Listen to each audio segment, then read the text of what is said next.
Here's your wrestling news for October 20th, 2021.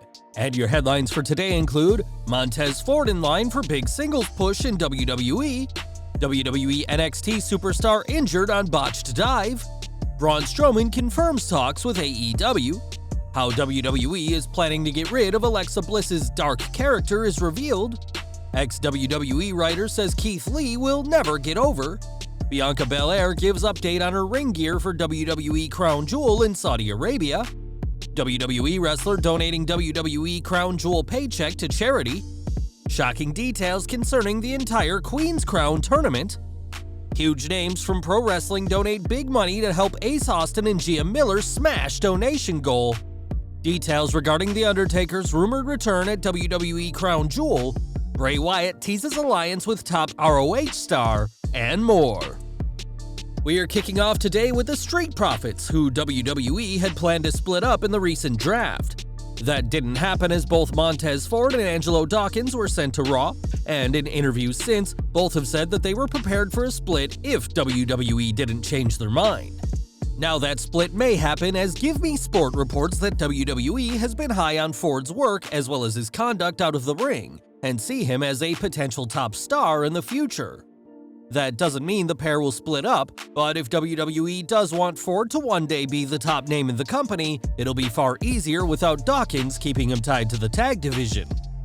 On the September 24th SmackDown, fans got a taste of what a singles run for Ford could look like as he faced Universal Champion Roman Reigns, and though the Street Profit lost by submission, this may not be the last time the pair lock horns in singles action. Over to NXT 2.0 now, as Jacy Jayne competed on last night's show, and things went horribly wrong for the Toxic Attraction member. During the show, Jayne, Io Shirai, and Persia Pirotta competed, with Shirai getting the win, and after spinning the wheel, it was confirmed that the Triple Threat NXT Women's Tag Team title match at Halloween Havoc will now be a ladder match. During that triple threat match, Jayne ran to deliver a suicide dive to Persia on the outside, but didn't get enough speed, and after getting her feet stuck in the ropes, Jayne landed badly on the floor right next to her opponent. NXT went to a commercial break right after Shirai landed a top rope moonsault to the floor, taking out Pirotta and giving the medical crew time to attend to Jayne. Returning from commercials, medics continued to work on the Toxic Attraction star, who was helped to the back, and the match finished without her. There's no word on what sort of injury Jayne received, though that fall may have done serious damage to her neck or seen her get a concussion. If so, then her place in Wednesday's triple threat ladder match is in serious jeopardy, as WWE takes concussions very seriously.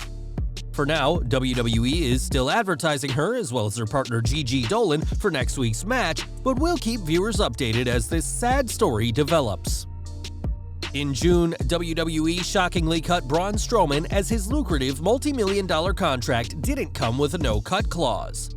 Since then, Strowman has teased a lot of big moves, including having projects outside of wrestling, and although it's believed he'll debut for Impact at this Saturday's Bound for Glory, they're not the only option for the former Universal Champion. Speaking with All Lions Fan Nation on Sports Illustrated, the ex-superstar shared an interesting tidbit as he's been in talks with AEW. He explained, "Yeah, we've sat down and discussed stuff like that with my agent and things like that. We're just trying to find a fit now where everything kind of will work together." Strowman, who's been going by Adam Scherr since his release, has a lot of options, and recently met with Impact Scott D'Amore, presumably to discuss a deal. It's also reported that the Monster Among Men has been interested in a return to WWE, though that'd ultimately be the decision of Vince McMahon. With the war between companies heating up, having a huge name like Strowman would be a score for any promotion, and we'll have to see if the former Universal Champion debuts for Impact this week as expected, or whether his interests are with another promotion. One name who knows Braun well is his mixed match challenge partner Alexa Bliss, who's been off TV since her loss at Extreme Rules to Raw Women's Champion Charlotte Flair. After her defeat and the destruction of Lily, it was reported that Bliss was taking a hiatus, which PW Insider later clarified will be to undergo a sinus surgery. There's no timetable on when Bliss will be back on our screens, but she may be a much different character when she returns. This week, Bliss tweeted a gif of her various transformations over the past year, teasing that she may ditch her dark persona when she emerges next. That's at least what fans in the comments believed, and many are hoping that Bliss's dark persona, which started as an extension to Bray Wyatt, is gone for good. It's been discussed backstage that Bliss's character will end with the burning of a doll-sized effigy of herself, similar to how Wyatt's body was burned at last year's TLC. Unlike many superstars who are currently off TV, Bliss was drafted this month, being a Night 2 fifth-round pick for Raw, and time will tell which side to Bliss we get when she eventually returns. Speaking of character changes, Keith Lee has been leaning into a heel turn as of late, but that's not the only change for the former NXT champion. Since returning, Lee has teased a heel turn, changing his name to Bearcat Lee, changed his look and his entrance too, but none of that matters to Vince Russo. Speaking on the Legion of Raw, the controversial former WWE writer discussed Lee's booking and said that all these changes won't make a difference to the former NXT champion. He said, "Bro, I get so much heat, but because of my experience and all the talents that I worked with and stuff, and I could sit here and tell you, never going to get over. Never going to get over, never going to get over. And I'm telling you from a casual fan's point of view. That's what I'm telling you from, and I said it with all these guys, bro, I said it with every single one of these guys." Russo's old nemesis Jim Cornette has also weighed in, saying that with how WWE have treated Lee, he may be heading to AEW when he's able to go. A former NXT and North American champion who established himself on the indies long before WWE, the Limitless One has a legion of loyal fans, but that isn't enough to get him over with a wider audience, according to Vince Russo. Tomorrow, Bianca Belair will look to regain the SmackDown Women's Championship in her first trip to Saudi Arabia. It'll be a historic night for the EST of WWE to say the least, and in an interview with Evelyn Lau of The National, Belair discussed what it feels like to travel to the Middle Eastern nation. "It's an amazing feeling to know that I'm traveling to Saudi Arabia. It's somewhere that I never thought I would be able to go, and I'm able to do that now. I'm excited to make history. I'm excited to be there and to showcase representation, and I'm also excited to possibly be walking out as SmackDown champion and to be able to celebrate with all of the fans in Saudi Arabia." Belair will face SmackDown Women's Champion Becky Lynch and Sasha Banks tomorrow, but the trio will have to adjust their gear due to the culture and traditions of the country. This is what the likes of Natalya, Lacey Evans, Bayley, and Naomi have done at prior Saudi shows, and Belair teased what her Thursday attire will look like, saying, "I already wear long pants as it is, though we'll definitely be having long sleeves and just making sure that they're within the bounds of everything, but I'm definitely going to still show up and look like the EST that I am.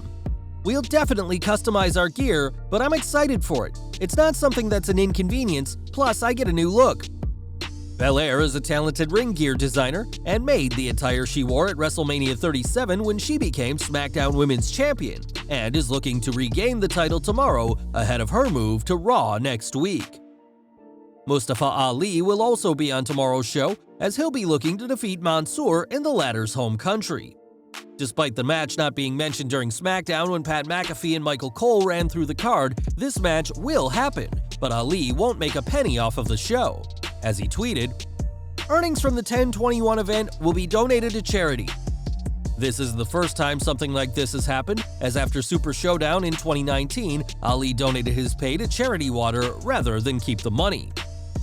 Mansoor is the heavy favorite to win against Ali tomorrow, and no matter the result of the match, Ali's money from the controversial show will be going to help those less fortunate than himself.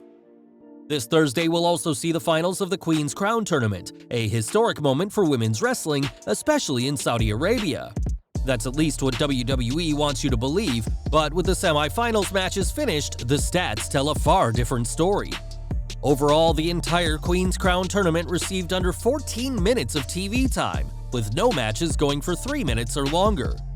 The longest match at 2 minutes 59 saw Doudrop beat Natalya, while Carmella won the shortest match, toppling Liv Morgan in 1 minute 33. This Thursday's finals will either see Zelina Vega or Doudrop be crowned the first queen, but we can't imagine WWE giving the two much time at all to close this incredibly tone-deaf tournament. This past Monday, tragedy struck the lives of Ace Austin and Gia Miller when their home was completely destroyed by fire. The Impact Wrestling stars lost everything in the fire, and a GoFundMe was quickly established to help them out. With a modest $5,000 goal, that target has been smashed, with some huge donations from some important names. Impact's Executive Vice President Scott D'Amore donated the entire $5,000 goal, while Chris Jericho donated a whopping $1,500. WWE producer Shane Helms alongside Diamond Dallas Page and Cody Rhodes have donated $500 each, and it's great to see the wrestling world coming together to help out the wrestling couple in their time of need. More from Crown Jewel, as the Saudi shows typically see some of wrestling's biggest names appear, and that includes The Undertaker. The Demon of Death Valley competed at 4 of the first 5 Saudi Arabia shows, and there was a belief this week that he'd be back for the 6th.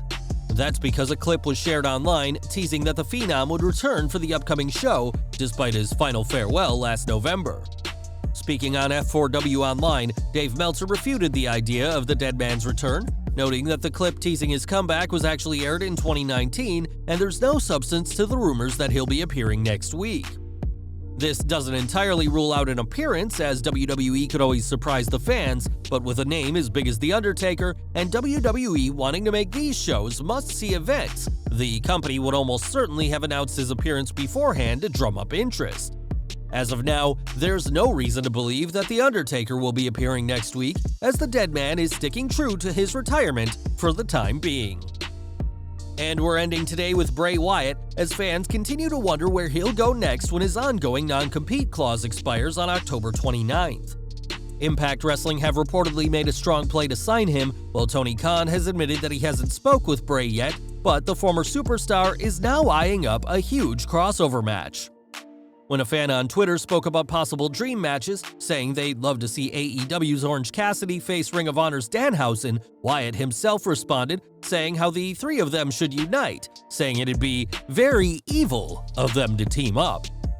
Wyatt, who will be going by Wyndham when he next wrestles, has kept quiet about where he wants to go, and though this cross-promotional team between ROH, AEW, and whichever company Wyatt signs with seems unlikely, perhaps it could happen thanks to the Forbidden Door. Well guys, that's our news for today. Please share your comments below.